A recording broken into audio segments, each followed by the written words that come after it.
నమస్తే అండి. ఈ వయసు పిల్లల్లో ఇప్పటి నుంచి మనకి ఇంచుమించుగా మార్చి వరకు కూడా దోమలు ఎక్కువ ఉంటాయి కాబట్టి దోమలు కుడితే కనుక పోటకాలు వచ్చే అవకాశాలు ఎక్కువ ఉంటాయి. అందువల్ల పిల్లలకి దోమలు కుట్టకుండా దోమతెరలు వాడుకోండి. పిల్లల్ని సాయంత్రం 5 త్వరగా గుట్లు వేసేసుకుని దోమతెరలు కప్పుకోండి. ఉదయం 9 అయ్యే వరకు కూడా పిల్లల్ని బయటకు వదలొద్దండి. ఎండ విపరీతంగా వచ్చే వరకు కూడా మంచు ఎక్కువ పెట్టేస్తూ ఉంటుంది కాబట్టి ఎండ ఒక రోజు ఒక విధంగా ఉంటుంది.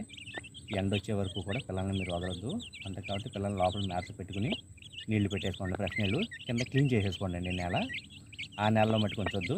మీరు ఉదయం పిల్లల్ని కొద్దిగా బయటికి తీసి వెంటనే తుడిచేసుకుని మళ్ళీ మేత నీళ్ళు ఇచ్చేసి మళ్ళీ దాంట్లో వేసేసుకోండి. లేకపోతే క్లీన్ చేసుకుంటే కనుక లోపల అనుకూలమైన వాతావరణం అయితే అనుకూలంగా లోపల ఇచ్చేసుకోవచ్చు.